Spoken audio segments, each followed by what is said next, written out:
bueno, dejar en el uso de la palabra a Javier Herrera también en representación del IRD. Bueno, muchas gracias y gracias también a Paola por esa presentación tan clara y pedagógica. A pesar de todas esas matrices y esas fórmulas, creo que su claridad nos ayuda mucho a entender esa presentación, digamos, ¿no?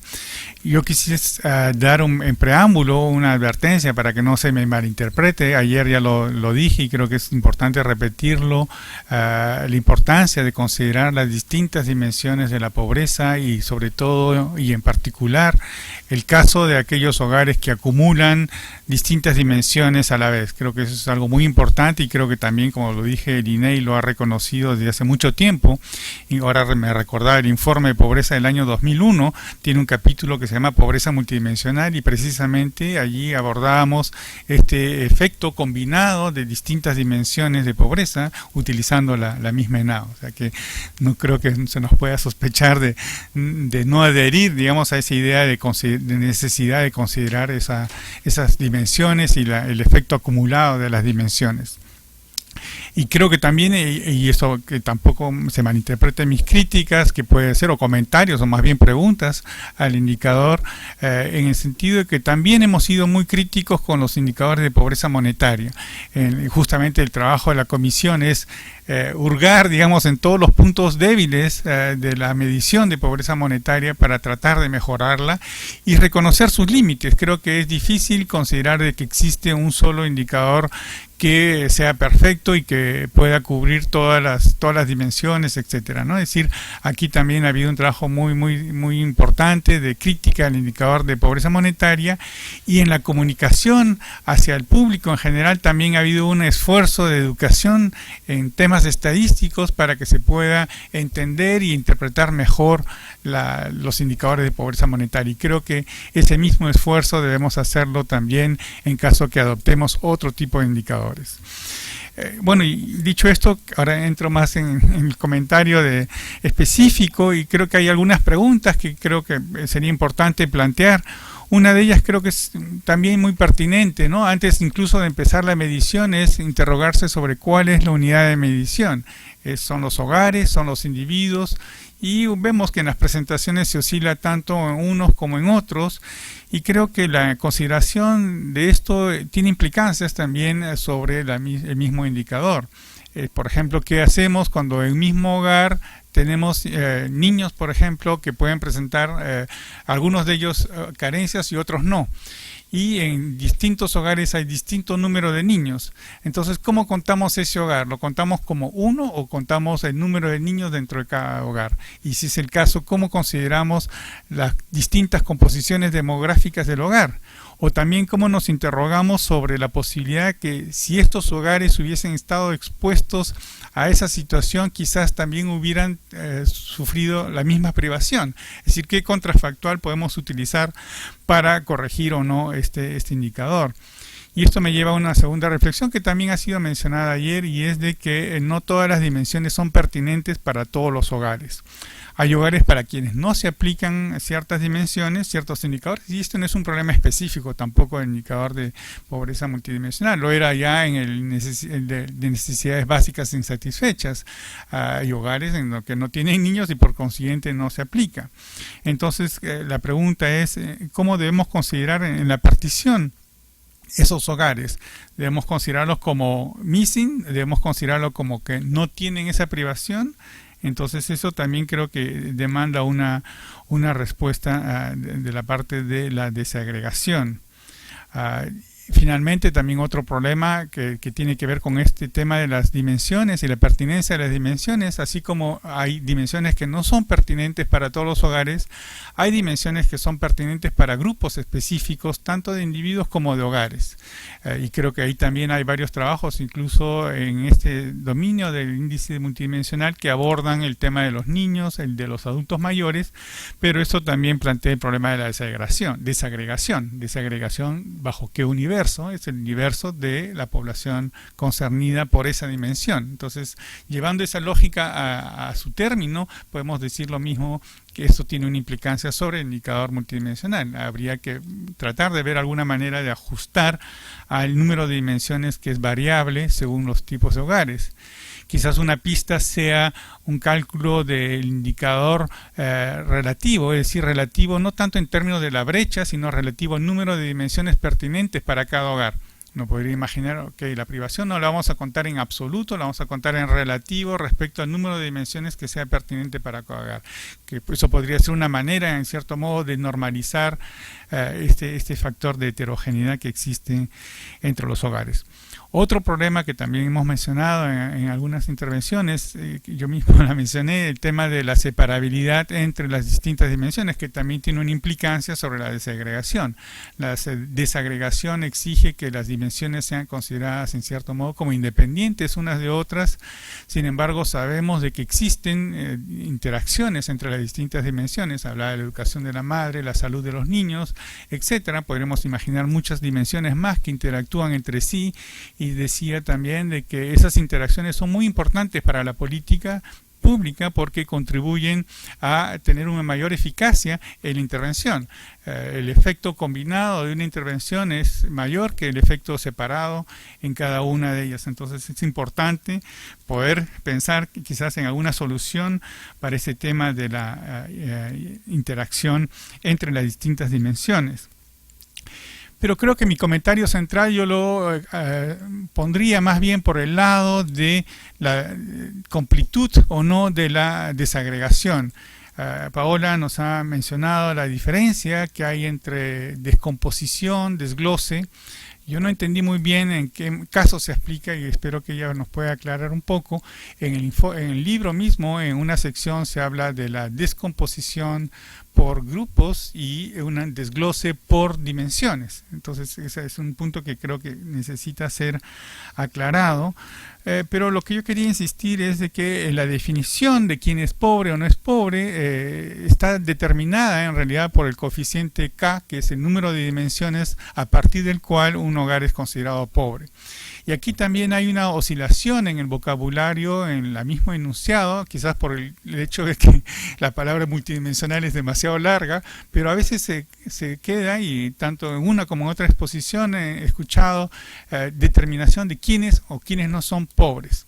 Y creo que el adjetivo aquí es muy importante, son pobres o no pobres multidimensionales, porque estamos hablando de una matriz censurada en la cual los pobres unidimensionales están excluidos. Y eso creo que es muy, muy importante para lo que sigue. Este corte de K más 1 es evidentemente necesario porque estamos con un enfoque de unión y si hiciéramos un corte de K igual a 0, tendríamos, a medida que aumentamos el número de dimensiones, prácticamente toda la población. Con lo cual el objetivo de identificación de los pobres se nos cae al agua, ¿no? Entonces K debe ser mayor a 1 para poder tener un sentido de lo que estamos haciendo. Pero esto al mismo tiempo significa que vamos a excluir a los pobres uni o bidimensionales según el número de dimensiones a partir de los cuales consideramos necesario para considerarlos como pobres multidimensionales. Por supuesto que K tampoco puede ser muy grande porque al final, o mejor dicho, porque al final nos quedamos con pocos.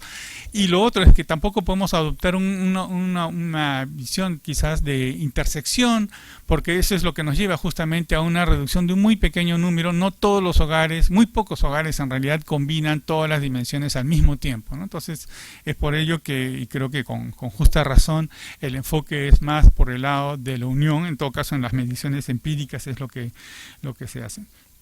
Pero el punto importante es el hecho de que frente a estas críticas que se hacen, que yo he mencionado, al indicador, la respuesta más fuerte que hemos escuchado es de que, no importa porque podemos desglosar. El índice sintético es un índice que sirve para identificar, o para también, yo diría, para cumple una función de abogacía sobre este tema. Es un tema que generalmente no es muy levantado en las políticas públicas, aunque yo creo que hay una relación entre, por ejemplo, pobreza crónica, que sí se ha estado midiendo gracias a los paneles que tenemos, y vemos de que la correlación entre pobreza monetaria crónica es muchísimo más alta que la correlación con las distintas dimensiones que la correlación entre pobreza monetaria a un momento dado con las otras dimensiones. Y esto se explica en buena parte porque la pobreza monetaria mide las condiciones actuales, corrientes, ligadas al mercado, a la coyuntura, mientras que las otras dimensiones agregan aspectos en cierto modo más estructurales, ¿no? de nutrición infantil, etcétera, ¿no?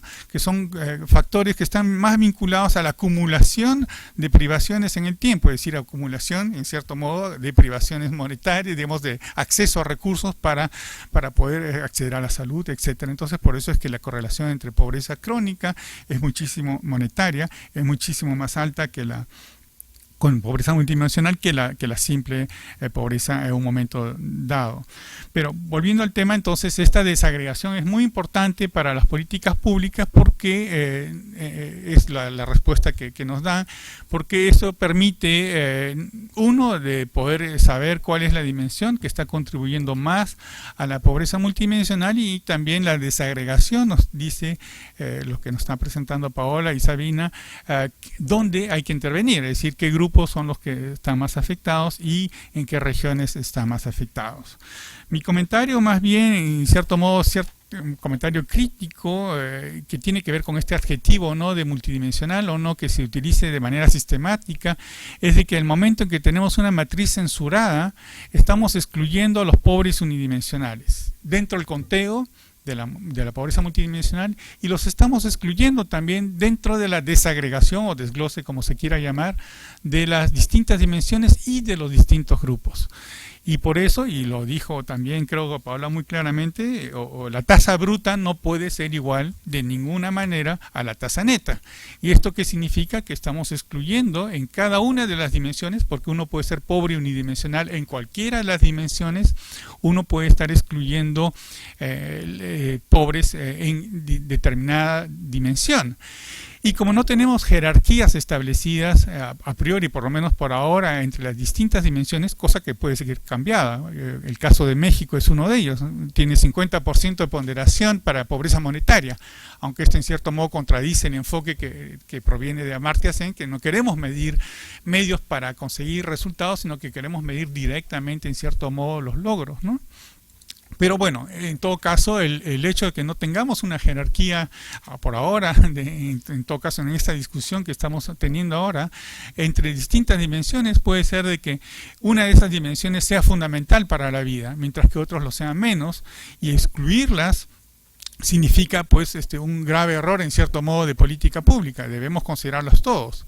Y por otro lado, el hecho de que no podamos descomponerlo en cada una de las dimensiones, comprendiendo el total del universo de las personas privadas en esa dimensión, también puede llevarnos a intervenciones públicas en las que estemos incluyendo un aspecto de inequidad que puede ser también problemático, ¿no? Es decir, que si decimos, ok, ya descomponemos, desglosamos las dimensiones, y aquí es en esta dimensión donde tenemos que intervenir para atender esta población que tiene esta dimensión más importante que las otras, en realidad en esa dimensión tendríamos también que incluir a los pobres unidimensionales si queremos tener una focalización adecuada. La ventaja de tener un enfoque que sigue o que es analógico en cierto modo al enfoque de Foster-Geer y Torbeck, con el mismo tipo de descomposición, creo que nos permitiría tener en complemento esa descomposición también por grupos, por ejemplo, étnicos, por regiones, que podría completar la descomposición del índice de pobreza multidimensional. Y en este caso sí estaríamos hablando de una descomposición que cubre el total de pobres y no solamente el total de pobres multidimensionales, que es un subconjunto del total de pobres, ¿no?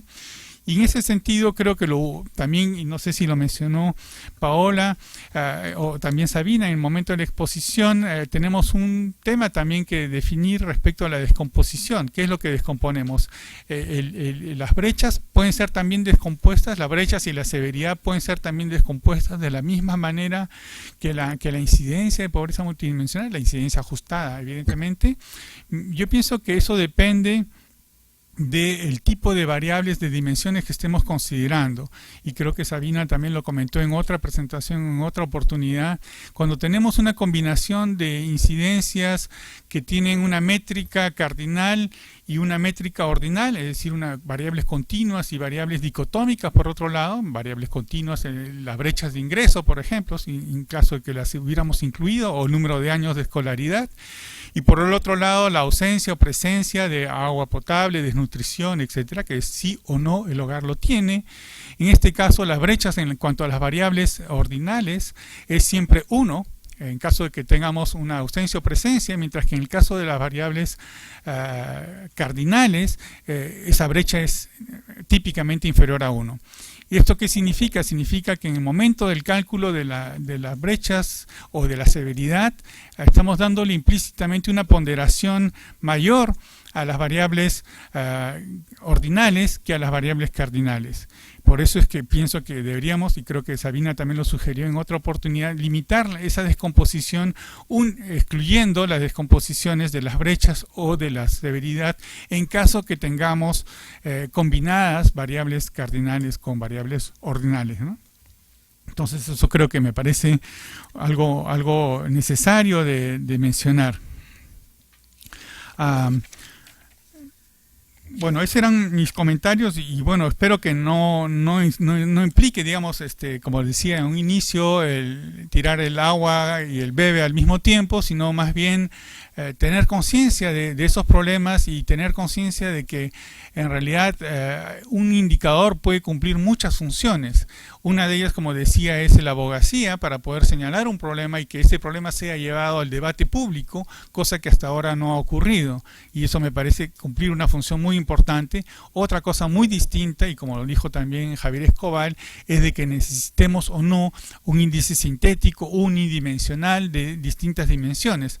Creo que podríamos ir por etapas en todo caso y la primera etapa sería evidentemente poder tener la medición conjunta en una misma encuesta.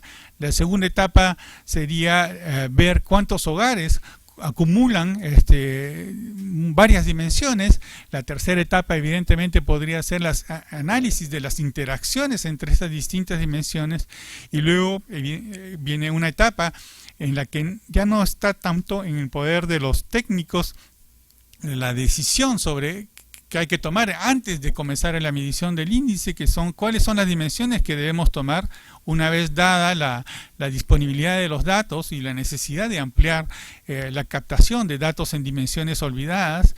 Esas dimensiones y los pesos que reciben cada dimensión no releva, diría yo, puramente de los académicos. Tiene que intervenir aquí la sociedad civil para poder determinar cuáles son esos pesos que colectivamente esa sociedad se fija en cierto modo como objetivo de mejoras en los niveles de vida. Y posteriormente creo que vendrán ya los problemas técnicos de agregación, desagregación, de focalización, pero de eso también hablaremos mañana. Así que muchas gracias.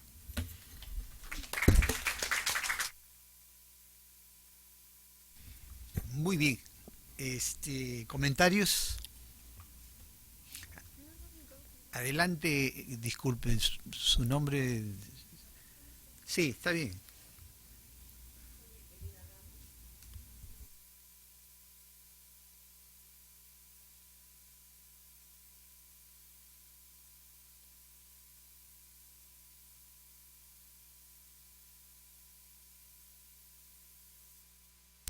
Claro, gracias. A partir de las reflexiones también que compartió ayer Richard Webb y también Higuíñez con nosotros, yo tuve la suerte de trabajar hace bastantes años, décadas por decirlo, en la Dirección General de Empleo, en aquellos momentos en los cuales el tema de pobreza como concepto, como bien lo señaló ayer Javier, no era un tema que estaba en el debate. En los 70, 80, el tema era el empleo, ¿no? Entonces lo que medíamos era subempleo por ingresos o desempleo. ¿Por qué? Porque el empleo o el trabajo como un derecho humano estaba planteado en el escenario, ¿no? Entonces era cómo medíamos más o menos a aquellos que no estaban en el mercado. Acuérdense que recién a fines, en América Latina, al menos a fines de la década del 70-80 comenzó a discutirse el tema de la informalidad y se hablaba además de la informalidad urbana como un tema central. En la mente de los políticos que son los que dirigen también estaba el tema del empleo como una promesa o como una preocupación o como una, no sé, pero estaba. Últimamente, ¿no?, cada vez con mayor claridad, hay una evasión del tema del trabajo, como acceso a ingresos que permitan acceder a bienes, a la bonanza que da el desarrollo, ¿no? Yo pienso que debe haber algo, quizás no concreto, no palpable, que hace que vadamos, incluso ahora que en el país estamos accediendo, entrando a un proceso electoral, a debatir el tema del empleo. No hay ni uno solo de los 19 candidatos que haya planteado de manera clara el tema, no de acceso únicamente a empleo, sino de aquello que la OIT hablaba de empleo digno. No está en el debate, no está el tema. A lo más alguien plantea el tema del precio de la mano de obra, el precio del trabajo, salario mínimo, y además viéndolo como un gasto. ¿Por qué lo planteo? Porque yo pienso que tiene mucho que ver con la pregunta que ayer se hacía: ¿para qué estamos midiendo? O sea, ¿cuál es el objetivo de tener cada vez más precisión, ser más, ¿no?, más específico, desagregarlo, diseccionarlo? ¿Para qué?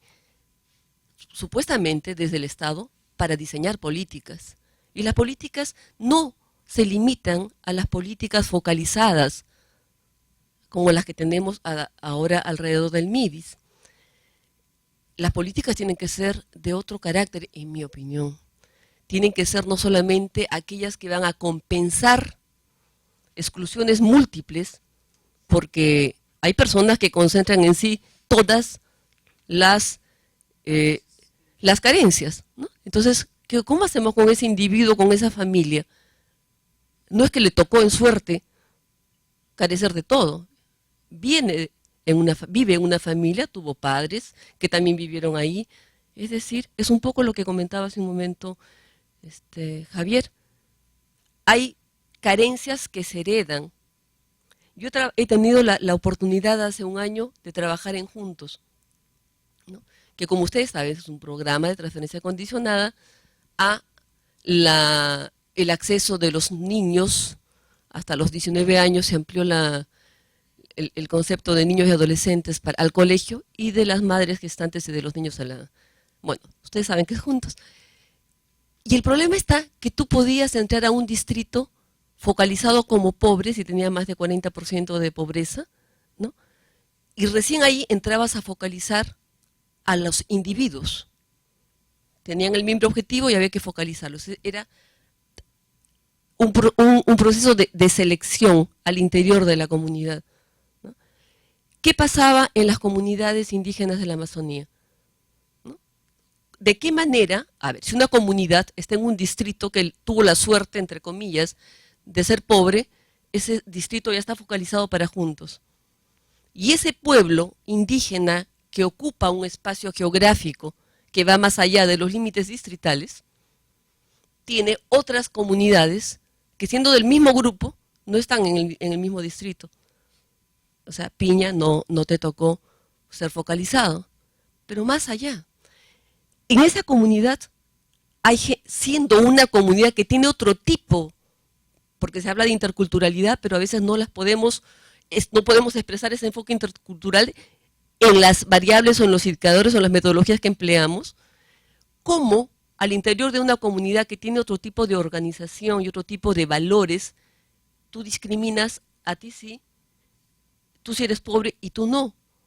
Y pasas encima incluso de la valoración de la propia comunidad sobre quién es pobre y quién es rico, y quién merece o quién no merece estar dentro de un programa focalizado. Es decir, discúlpeme, no quería ahondar ese tema, pero creo que hay muchas cosas que cuando uno está en un programa social como Juntos, ya para terminar nada más esto, ¿qué pasa con las familias que durante 2, 3, 4, 5 años han estado, como se dice, expuestas al programa, o en todo caso han podido mantener su suscripción al programa y reciben 200 soles bimensuales, es decir, 100 soles mensuales, ¿no? Para muchos, y hemos escuchado, han superado la pobreza, y además, sin un dato concreto que así lo diga, se ascribe al programa ese haber subido en ese grupo unos cuantos puntos. No obstante, La desnutrición, en la mayoría de los distritos donde está Juntos, la desnutrición infantil se ha mantenido, que es otra de las formas, pero en realidad es la misma, es el mismo problema. Es el mismo problema porque 100 o 200 soles no modifican el tema de exclusión a centros educativos que sirvan, que sean funcionales para las perspectivas de vida de esas personas. No supera el tema de los centros de salud inadecuados culturalmente, a los cuales no se puede acceder por más que estén acá, y no siempre están acá, cruzando el río. Hay una serie de otros aspectos que creo deberían ser considerados para lo que realmente nos interesa, por lo menos hablo yo desde mi rol como funcionaria pública, para el diseño de políticas, ¿no? Gracias. Muchas gracias. ¿Alguna otra intervención? Adelante. Solo tengo una consulta a raíz de lo que mencionaba Javier sobre cuando los indicadores eran censurados.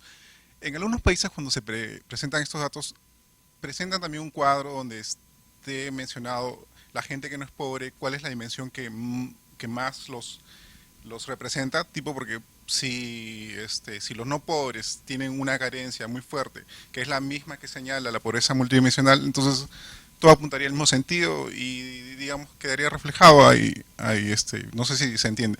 Y la otra pregunta, y más que esto iba para Alquire, pensando en esta heterogeneidad de las familias y los hogares, las propiedades de este indicador se mantendrían si, por ejemplo, pensaría, yo tengo un ponderador para una región y digamos urbana y tengo un ponderador para una región rural donde le doy más peso a cierta dimensión o no, ¿es posible? ¿O todas las características que tiene este indicador se reunirían? Digamos, pensando en la matriz, en esa matriz donde tenías que así, o sea, digamos, a rural le asigno 0,5 a educación, pero a urbana le asigno un poco más, un poco menos, o lo que sea, porque de ahí puedes empezar a abrir tipos de familias, que son, o sea, familias que son solo compuestas por adultos, o donde salud sea más importante que familias que tengan muchos niños y educación sea más importante. O sea, la idea es, o sea, si tuvieras 2 o 3 ponderadores, sería aún relevante todas las características del indicador, básicamente por la heterogeneidad de las familias en un país. Eso. Sabina. Gracias. Sí, todos los países que tienen un IPM,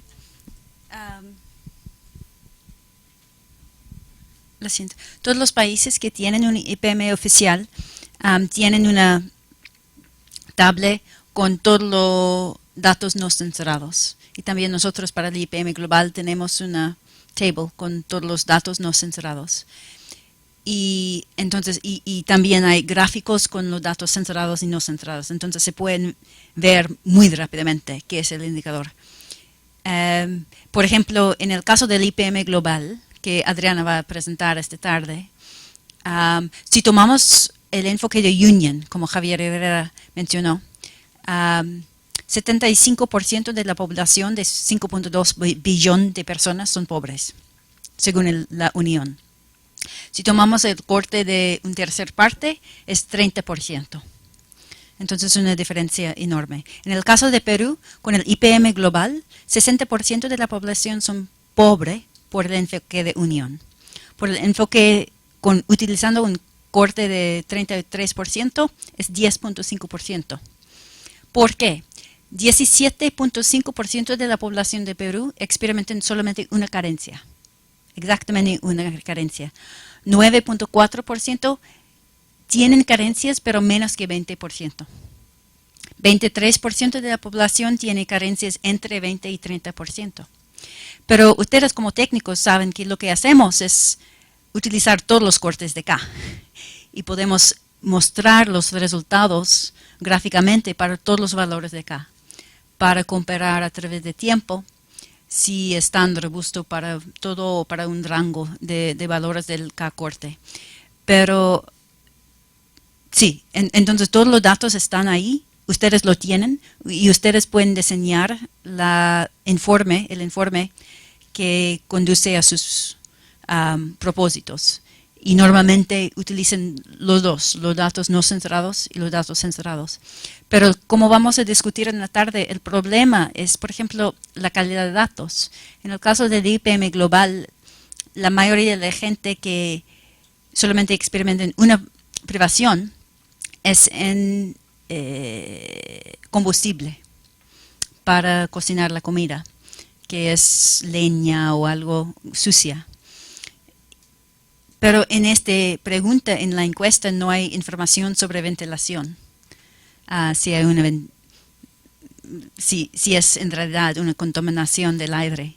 Entonces hay una falta en la encuesta. Entonces si hay personas, por ejemplo, en el país de Bosnia, 60% de la población tienen chimneys, tienen chimenea. Entonces no es una privación, pero no tenemos los datos. Entonces hay este tipo de ejemplo en que es mejor censurar los datos, tal vez por asuntos de calidad de datos, pero no en todos. Y la otra pregunta muy puntual era entre descomponer y desglosar. Descomponer significa que toda la gente en la sociedad tiene un índice de pobreza, y después de identificar quién es pobre multidimensionalmente, si toman grupos por género, por edad, por etnia, por región, por urbano, rural, lo que sea, un cambio en cualquier grupo va a afectar el cambio nacional. Esto no pasa con el índice de Gini, por ejemplo. No tiene esta propiedad. En el caso de desglosar por dimensión, porque hemos censurado las dimensiones de personas que no son pobres, no es una descomposición, excepto en el caso de enfoque de la Unión. En este caso tenemos todas las privaciones, es una desagregación. Entonces, Satya Chakrabarty en 1998 era el primero nombrarlo descomponibilidad por factor. Pero eso requiere el enfoque de la Unión. Después de esto, utilizamos la matriz censurado y con esta matriz es completamente como una desagregación, pero porque es censurado, llamamos desglosar. O algo así en mejor español. En términos de la pregunta de ponderaciones, no.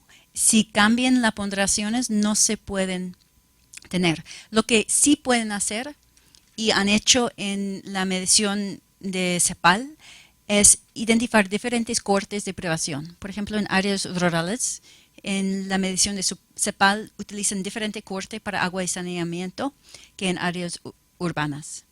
Entonces se pueden hacerlo entendiendo que hay que interpretar los datos así.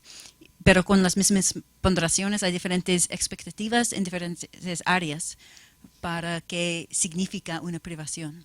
Entonces se pueden ajustar este corte de privación, pero no las ponderaciones y tener las propiedades.